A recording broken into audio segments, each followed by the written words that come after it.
terms, Machiavelli casts in military terms his truest truth. It is more true than any other truth that if where there are men there are no soldiers, it arises through a defect of the prince, and not through any other defect, either of the sight or of nature. The most urgent or important fact about human beings is that they can be made into soldiers, any place, any time.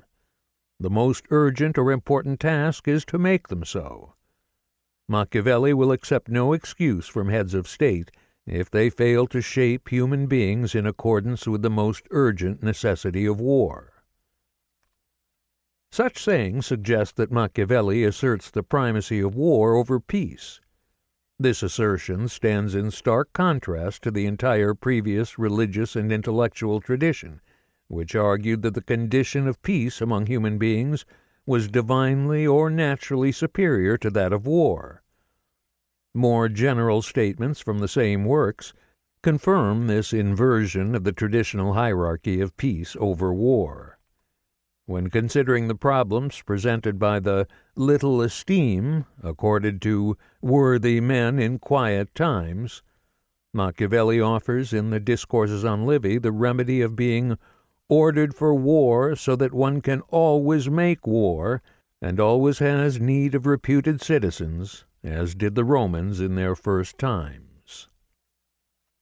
The main interlocutor of Machiavelli's Art of War says that these same Romans were in continual war, and praises them for leaving their soldiers with no time for thinking or for love, venere, or for games. In both the Prince and Discourses on Livy, Machiavelli indicates that good military orders are perhaps the necessary and sufficient condition of good political orders, or at least that the latter are for the sake of the former. This book will consider such statements, first, as they arise from Machiavelli's own nearly all-consuming engagement with war during his many years of government service, Part 1, and then in light of his assessment of both the ineluctably political purpose of military operations and strategy, Part 2, and the bellicose basis of politics itself, Part 3. Ultimately, it seeks to uncover the philosophical motivation for the pervasive military emphasis of his writings and thought, a motivation whose fundamental character and full scope few interpreters of Machiavelli recognize. Part 4.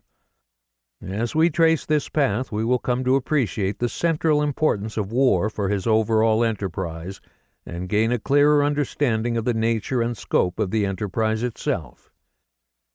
Machiavelli's enterprise consists in his long-term campaign to free humankind intellectually from the restraints of traditional dogmas, religious, moral, and political, and replace them with a truer understanding of the character of human life and the conditions of human excellence.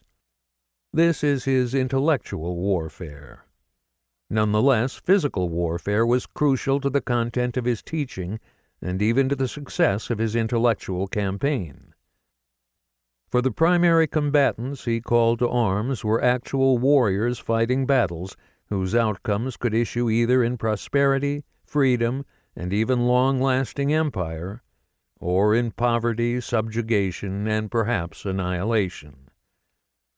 To the many and varied motives to fight, which Machiavelli sought to pique and then control, he added the reasonable hope of victory by providing the means for fighting well, knowledge of war and its art.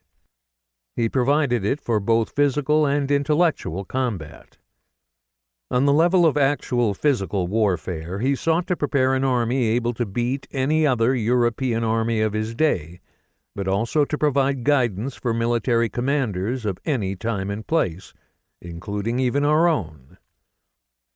Karl von Clausewitz's assertion that Machiavelli was a very sound judge of military matters hardly begins to signal the quality of Machiavelli's military acumen. Seen in this light, Machiavelli emerges as a master of military and strategic thought who deserves a place among the likes of Sun Tzu, Antoine-Henri Jomini, Alfred Thayer Mahan, and Clausewitz himself. On the intellectual field of battle,